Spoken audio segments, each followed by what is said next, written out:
Thank you. Chumash and Rashi, the Torah portion, Mikeitz. We continue with the story of Joseph. And today, he gets he moves up in the ranks. Let's get right into it. We are in Bereshis, Genesis chapter 41, verse 39, third reading in Mikeitz. Baruch atah Adonai melech haolam, she'achad barai. Amen. Amen. Oh, l'chaim, baruch. Shkoyach. Okay.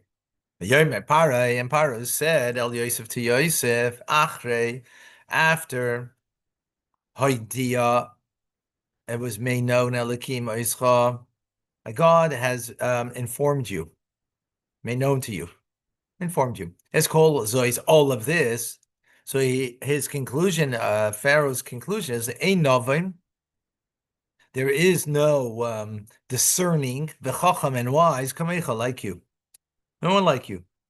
Rashi in 39, Ein Novin v'chacham kamecha. There's no discerning and wise one like you. Levaki shish nov v'chacham. As for looking for a discerning and wise person, Shamarta, that you spoke about, right? Yesterday, you mentioned, right? That needs someone who's going to be able to handle the situation of a famine, of not famine, of first plenty and then the famine, and how to make sure you store whatever is needed for the years of famine. We will not find anybody like you. Verse 40.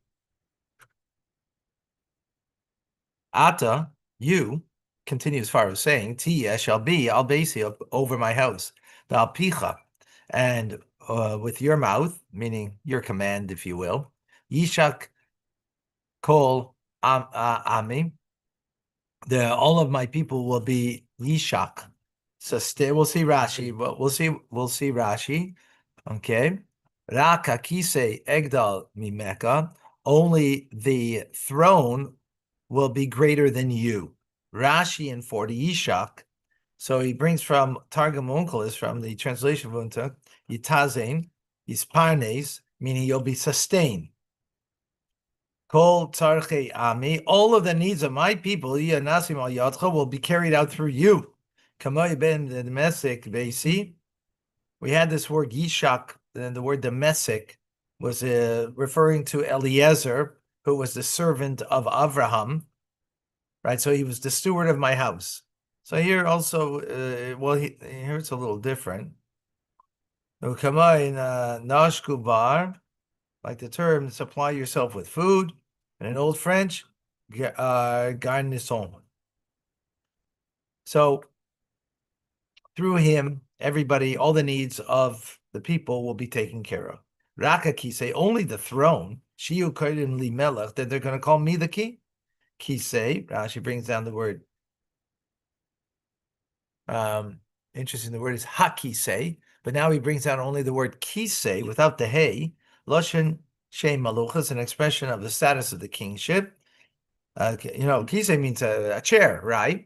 It means a chair. But in this context, what does it mean? It means the throne, right?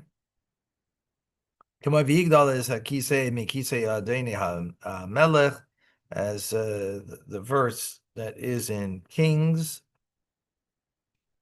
that expresses this idea, and it will make the throne greater than the throne of my master, the king. Okay. It's interesting. Why Rashi only says the word kisei, because I guess from the examples he gives, because the word is hakisei, which means the throne. It sounds more to me that it's speaking about the throne as opposed to kisei, which is just a chair or a throne, not the throne. So why wouldn't he bring down from the pasuk the letter hey to emphasize the idea? I think that when you say hakise, it's specifically speaking about his throne. And Rashi brings kiseh as a general terms of what kiseh means. Okay. It seems to be, because that's the example that he gives. Yeah. But I understand that, but I don't think that answers the question fully, because because still when you put the hay in front of it, it makes it even greater, right? And we're speaking about here, because kisei just means chair, right? It doesn't mean chair of a king, right? When you say hakisei, it means it more so, right? It would mean more of a royal expression than with just the word kisei. So it's an expression that's used. I guess what he wants to say that we see in other places, but anyways, it seems to me with the hakisei brings it out even more so. I guess he's just saying that even without the hey, it's also an expression. That's simply what he's saying. Yeah, it's also an expression that's used, even though literally it means chair, but it's an expression that's used in many other contexts, just that very word itself. Okay, very good. Seems Yeah. to me that hakiseh could be also a reference to Hashem's throne, so it's even more to exclude that.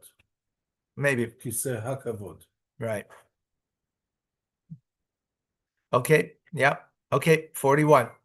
Vayomer Parai, and Parai said El Yosef to Yosef. Interesting, because the whole time he's speaking, now it's a different statement, right? Now he's coming to say something different. So there you have, Re'ei, behold, or see rather, Nesati Yischa, I have given to you, it's called Eretz Mitzrayim, I've given to you the entire land of Egypt. Rashi in 41, Nesati Yischa, I have placed you in charge. Nesati Yischa, I have placed you. Literally, mean I'm giving you. That's how it should be ended. Onkelos translates it. Manisi Yosef, I've appointed you. Just to let you know, sometimes, I'm already translating the way it's going to be said in Rashi, but it really is not right. It's not appropriate. And I try to translate it in what the words are saying rather than the context. Because then Rashi is giving us in context what it means. Right? Complimentary. The way you're. Well, no, in order to appreciate Rashi, sometimes if I'm translating it already the way Rashi's saying it, so then you don't appreciate what Rashi's coming to say, right? Because the word doesn't necessarily mean that specifically. So therefore, Rashi's coming to say what it specifically means. So sometimes I'm making a mistake actually to translate it already as Rashi's translating it, where as opposed to saying it literally, and then appreciating what Rashi's coming to say. That's my point. Is that clear? Yeah. Like, because here the word nasati oischa means I have given you. Right? I've given you. What do you mean I've given you? What means I've appointed you. Right? I've appointed you. But that's what Targum Onkelos is saying what those words mean, which is not the literal translation. Nonetheless, nonetheless, it's still a basic sense of giving. Like if appointed you supreme, has been greatness and loneliness. It's an expression of giving. In other words, I've given you the appointment. That's really how he's saying it. In other words, still a giving, right? Because when you say you've appointed, I've given you the appointments, and that's what he just wants to. Doesn't take away from the literal meaning. That's what he's saying. 42. The Yasser Pare is Tabate, and he removed Pare is Tabate, his ring. Me'al Yade, from his hand. V'yitin, and he gave it, Isa, it, the ring. Al Yad Yosef, on the hand of Yosef. V'albish, and he dressed Isa, him. Bigdei Sheish, the clothes, the garments of linen, the Yosem, and he placed Revid, Zahav. Revid is a chain, zahav of gold, al savare on his neck. Rashi in 42. Yasipare is tabate, and Pare removed his ring. Nasinas tabas hamela, the giving of the king's ring, he ois is a sign. Lefish nos no nois na loy, because he's giving it, the king is giving it to him. Leois sheni loy, to be second in command, ligdula, regarding his greatness, his great position. Now, there's Rashi just coming to explain why is he giving him the ring? Well, what's the point of the ring? This is a sign that he is going to be the second in command right under Pharaoh. Big day sheish. He's giving him garments of linen. Davar chashivas. That is something of importance in Mitzrayim in Egypt. Now, there's linen garments are of great importance. Revid, a chain. Anak, a necklace. Ma'al shehu ratzu b'tabas, because it's made up of rings, arranged with side by rings. Kari revid. That's why it's called a revid. In Hebrew, Revid is a bracelet. I mean, in modern Hebrew. Yeah, here it's a necklace. V'chein, marvadi merabaditi arsi, which means arrange the bed with a continuous pattern. What he wants to bring over here is the word revid. It just means a rings one after the other, which is like a necklace, right? Yeah, chains, right? Yeah, exactly. So he's just bringing that this word, because we haven't had this word before, that it means a chain-like necklace. Mishnah, the language of the Mishnah, Mukav Roivdim Shaleven, surrounded by rows of stone, and Azora, and rows of stone in the courtyard. It's the floor was made of rows of stone. So it's a row. Here it's a row of rings. In the courtyard, it was a row of stones. Right, just bringing the same word revid means that idea. Right. Like Chaim said, in modern Hebrew, it means specifically something, but remember, modern Hebrew is a far cry from biblical Hebrew, because biblical Hebrew, as we see how Rashi explains, one word could be used in so many different instances, right? Biblical Hebrew is a much lesser words are in biblical Hebrew than in modern day Hebrew, for example. Many more words, like you don't have in biblical Hebrew, chipsin. Chips and Shalmoisha, you don't have chips in. You know what chips? You know what chips are? You never heard of potato chips? Chips. Potato chips. Okay. People sometimes call French fries chips. In Hebrew, they call it chips. Chipsin. Chips and Shalmoshe. Chips and Shalmoshe. I'll find it somewhere. Yeah.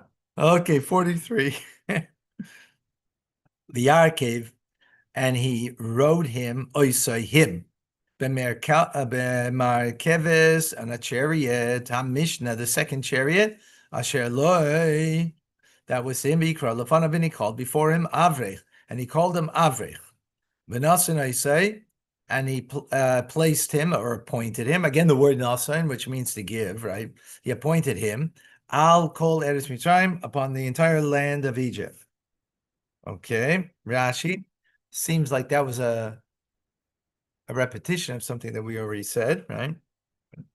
It's okay, Rashi. The word Avrech, Rashi brings out, it should be understood, Kitarguma, according to Unkelis' translation, Dain Abba Lamalka, someone who's a patron of the king. Oh, yes, I skipped. Thank you. Merkabas HaMishnah, thank you. The second chariot, Ashniya Lemerkavte, the second in rank to Pharaoh's own chariot. Are we getting a choir here or something like that? So better sing instead of cough. I'll take the chariot down. Halechas Eitzel Shalai, that goes alongside of his. Avrech Rashi, so it's as Targum Unkelis translates it. Dein Abba Lamalka, a patron of the king. Reich Beloshen Arami Melech. In Aramaic, the word Reich means king. Keshashut Vin. neither a king nor a son of a king. The word reich, av reich. Dibri Agada. Now he brings the Agada understanding of it, and others the homiletics, not the simple meaning. Drash Rabbi Yehuda. Rabbi Yehuda expounded. Avrich ze Yosef. Avrich refers to Yosef. Shu av bechachma, because it's got the word av there. He's a father of wisdom, right? He fathered the fathers were the Vereich b'shanim, but yet tender in years. So Av means a father. Father is Chachma. Where do we learn this? We're learning this in Tanya. Yesterday and today we'll be learning about it. Av refers to Chachma, right? The seed of intelligence. That's wisdom.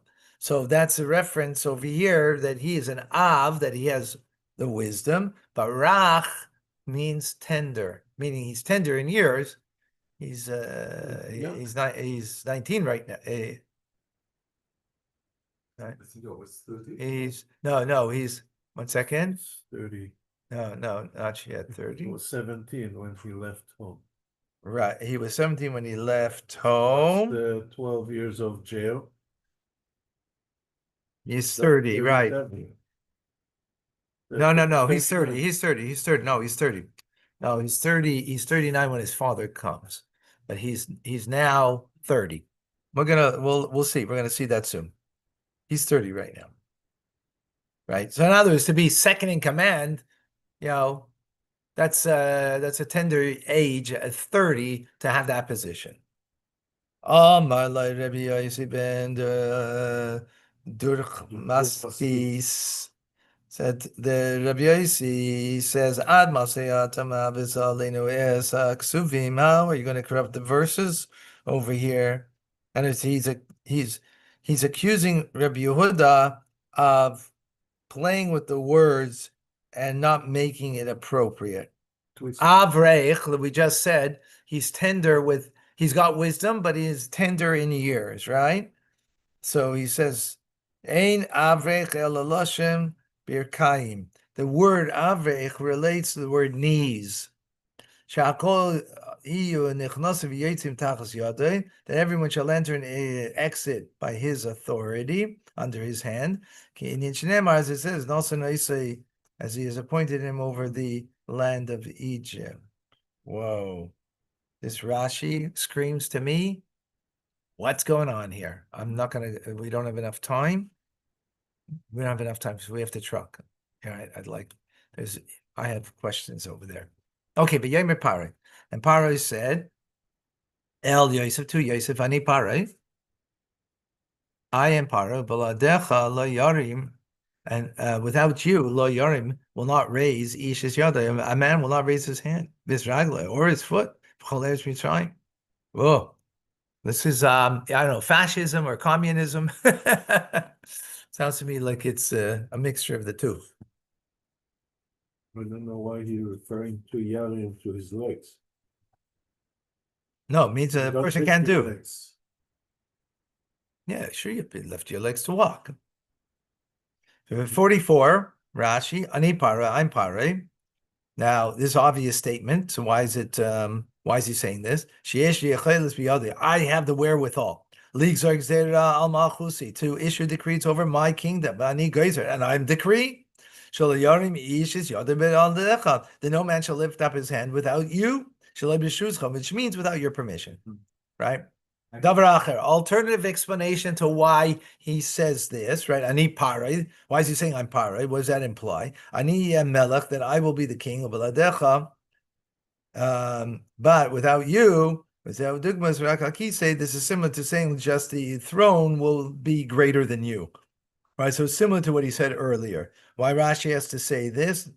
A second explanation is a good question. But Paro had to state this explicitly by giving the ring to Yosef, his hand and foot, to be understood Targuma, as Unkelis explains it, meaning not that you won't be able to hold a weapon or to ride a horse without you. That's what Rashi doesn't say that, but that's what he brings down. That's very interesting. Okay, we need further explanation over there. Let's go to 45. V'yikra Parei, and he called Parei Shem Yosef, the name of Yosef, Tzafnas Paneach. He called him Tzafnas Paneach. He gave him a new name, right? V'yiten loy, and he gave him, guess who he gave him? Asnas. He gave him Asnas, Bas Potifera, the daughter of Potifera. Sounds familiar? Kohen, he is a Kohen. Oin Leisha, chief of Oin, for a wife. V'yetzer Yosef, and Yosef went out al Eretz Mitzrayim over the land of Egypt. Rashi in 45. Tzafnas Paneach, he brings up the Mifarish Tzfunois. What does it mean? The word Tzafnas is the hidden. So he deciphers that which is cryptic. Bein Paneach, Dimya b'Mikra, but the word Paneach has no similar word to it in the Torah. So Rashi doesn't even try to explain it. Is this a Hebrew expression? Rashi doesn't say. Because I'm thinking how Pharaoh could name him a Hebrew name. Should have given him an Egyptian name. Pharaohs were quite, they were quite, they were, they had powers, they had ways. So, but Tzafnas does mean in Hebrew, cryptic, hidden. Potifera. Now, so Rashi picks up because before, who was the one that was put him into jail? The husband of the wife of Potiphar. Now it's called Potifera. Rashi picks up on that. Who Potiphar? That is Potiphar. B'nikra Potifera, and he's called Potifera. Shenistaris me'ela, because he became important by himself. Levi Shecham and this Yosef, because he also desired Yosef. The Mishka Zacher for homosexual relations. Wow. And how come Rashi did? How Rashi gets that? Good question, but we don't have time. We're trucking. Huh? Hmm? He didn't focus on the Lord of On. What is the meaning of that? What? Lord of On. What? I don't follow what you said. Yeah, it's in the pasuk. What words? You had given him Asnat, daughter of Potiphar, Lord of On, as a wife. Oh, that means On is just a region. I think it's hand, H-A-N. It's in the pasuk, yeah. Okay. Yeah. Okay. 46. Yosef, and Yosef ben Shloshim Shana. He's 30 years old. The Amdai Lifnei Para, when he stood before Pharaoh, Melech Mitzrayim, the king of Egypt, V'yetzer Yosef, and Yosef went out Lifnei Para before Pharaoh, V'yavor, and he passed B'chol Eretz Mitzrayim. He passed the entire land of Egypt. No Rashi. 47. V'tas ha'aretz, and the land produced B'sheva Shnei Haseva, in the 7 years of plenty, right, of abundance, the Kmotzim, by handfuls. Let's see, Rashi's going to pick up on that. V'tas ha'aretz, and the land produced, should be understood Targumai, Ein Alashin Neka Milashin Asiya, that the word tas is not disconnected from the basic meaning of doing. In other words, the land did, meaning it produced, right? It produced. The Kmotzim, by handfuls, Kaimits, shall Kaimits, handful over handful, Yada, and they had hand over hand, Hayu Oitrim, did they store away.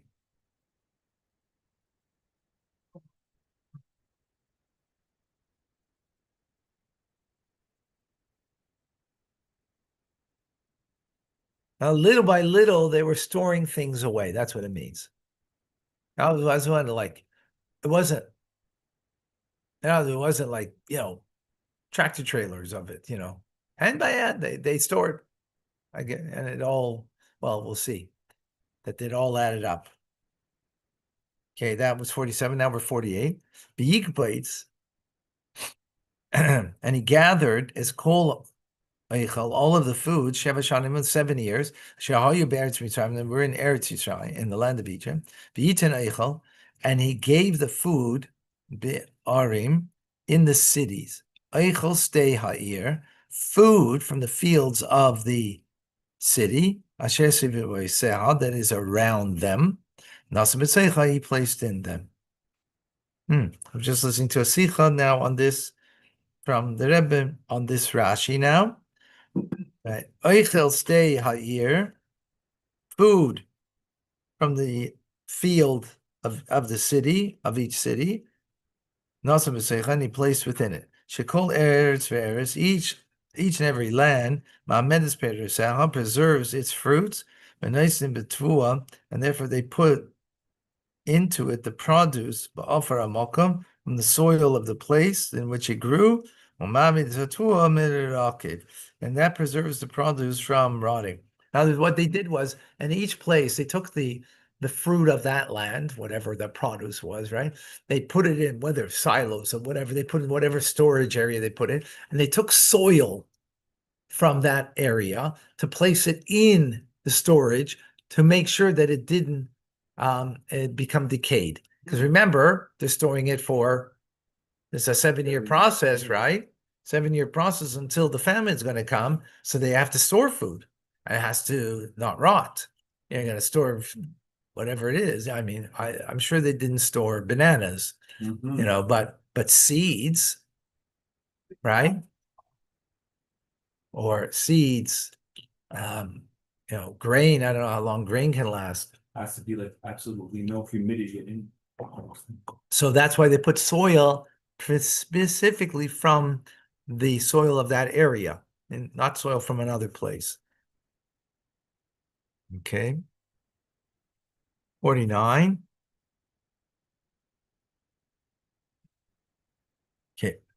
The Yitzbor Yosef bar, and Yosef, he gathered much grain, bar kechol hayam, grain like the sand of the sea, harbe moed, a lot, very much, a lot, ad ki chodol, Yitzbor ke'en mispar, to the point that he stopped to count because there was no count. Rashi in 49. Ad ki chadal lispor, until he ceased counting. Ad ki chadal kol hasefer lispor, that the counter ceased counting. Right, so make a cutter that's abbreviated, like it doesn't say who counted, right? Rather, they had the accountants, over everything to keep an accounting. The overseer. Yeah, or it's called an accountant. Ki ein mispar, because there is the fish ein mispar, because there is no number. The word ki over here means because. Last verse for Yosef Yulad. Oh no, last verse was Rashi. That is. Sorry, 50. Well, Yosef Yulad, and Yosef was born Shnei Banim, 2 sons. B'terem Tavai, before that came Shnas Harav, the years of famine. Asher Yalda Loi, that was born to him. Asnas is the name of his wife. Bas, the daughter of Potiphera. Kain Oin, the Lord of Oin. Right? Rashi in 50. B'terem Tavai Shnas Harav. Why is the verse coming tell us before the famine came?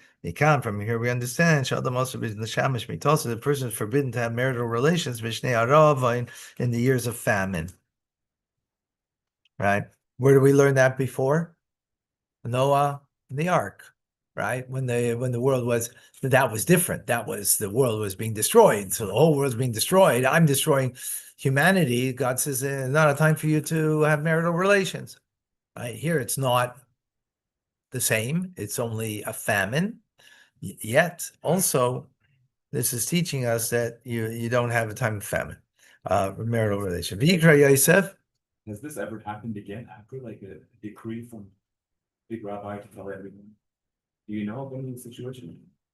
No, I don't know, but I would imagine that it's happened. I would imagine, yes. Why is it? I just, you're asking about go ahead. Go ahead. Yeah, go ahead. I was going to ask why the lineage of Joseph is repeated, the marriage of Joseph is repeated a second time. I thought nothing is repeated in the Torah. No, Must that's be not for true. some specific reason. Yeah, good question. A good question. No, but it can be repeated, and not necessarily is it a question. Sometimes it is a question, sometimes it's not. what the distinction is. I'm not certain, but good question you have. Okay, 51. V'yikra Yosef, and Yosef called the Shem HaBachor, the name of the firstborn Menashe. Why? Kineshani Elokim. Interesting that there's a Rashi over here. Because God made me forget. Nishani Elokim, God made me forget. It's called Amali, all of my hardships. It's called Beisavi, and all of my father's household. It's Shem Hasheni, and the name of the second son, right? Kara, he called Ephraim. Why? Kifrani, because I became fruitful. Elokim, God made me fruitful, Beretanya, in the land of my suffering. And no Rashi there to give us, but Chassidus explains, and there's a lot of explanation there to give us, a deeper appreciation, understanding.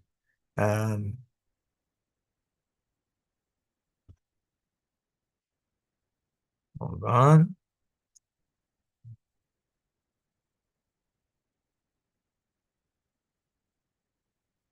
So just quickly, we said we said here that from here we learn, before there came the famine. From here we learn, Rashi says that you're not allowed to have marital relations in time of famine, right? So Rebbe asks,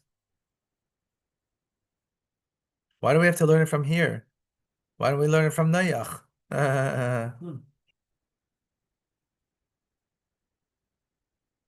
There Rashi says, because the world is in tsar, is in pain. Interesting. The world is in pain. He doesn't say because of flood. The term Rashi uses for pain. Well, a time of famine is also pain, right? Mm-hmm. So why are we learning it from there? Because Rashi is saying here, mikan means from here. Well, this principle, we're learning it from here. But why not learning it earlier?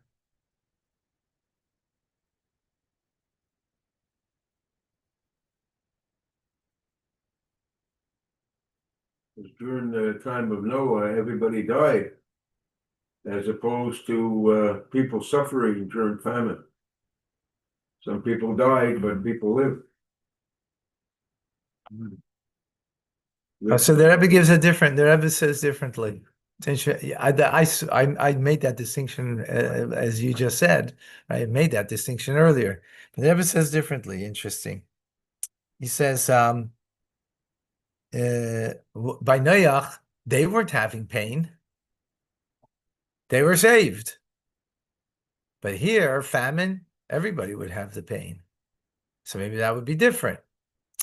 In other words, don't go party if everybody else is, everybody else is suffering. Don't go have a party. But if you're all suffering, so let's all party, right? Right. So that's a chiddush over here. That even though you're also suffering, everybody is right. You're included, right?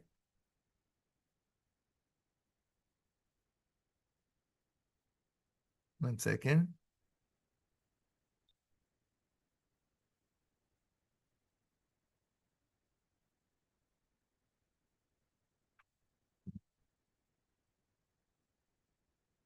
Oh, 1 second. Hold on. Maybe I didn't read I didn't finish the whole thing. I just explained it. Okay, we'll have to go back on it. Not so clear. Not finished with that thought. Okay. Sorry. Not finished with that thought. We will continue. Okay.